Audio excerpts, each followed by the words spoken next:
Hey guys! Thanks for joining me again for another Pixie Talks review vlog. Pixie Talks, reviews and vlogs at Pixie Talks. It's Christmas month!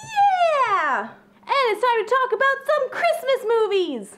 I had a bit of trouble picking one out this week. Should I go with an old favorite or perhaps something new?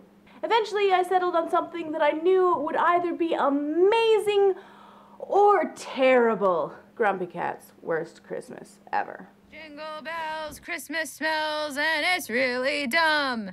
Worse are movies about Christmas, so I hope you all are glad. So, memes turned into movies.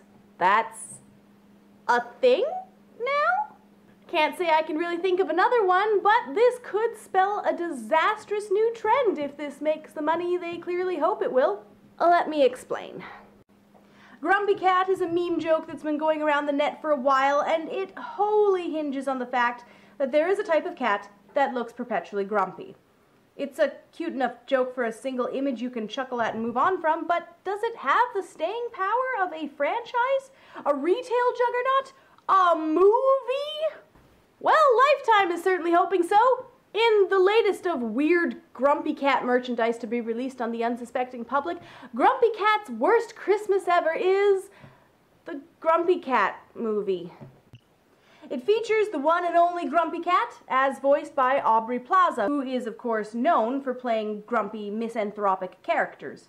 Grumpy gets sucked into a big adventure, however, when a Christmas miracle allows Crystal, a shy and lonely young girl, to talk to her. Crystal uncovers a plot to steal the pet store's super valuable dog by two ludicrously silly and over-the-top would-be rock stars turned criminals.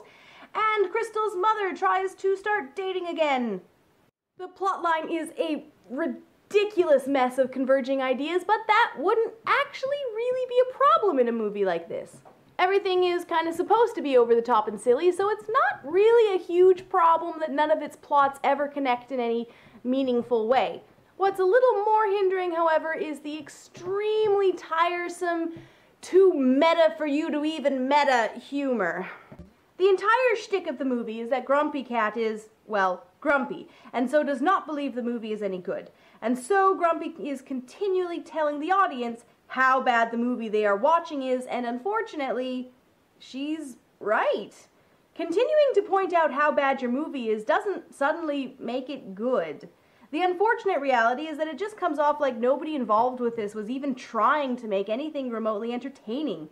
Lackluster is a great way to describe it. I was hoping that the movie would be the kind of so bad it's good bad that it so desperately wants to be, but it ends up just being, well, bad. It's not entertainingly bad, it's just boringly bad. Hashtag why am I watching this indeed. But of course, any press is good press, so even the act of making this particularly scathing review is probably exactly the reaction that they wanted, so good job? Interesting notes, one of the rockers totally reminded me of Peter Baelish if Baelish was an idiot and extremely silly. And why is the mall owner a 14-year-old?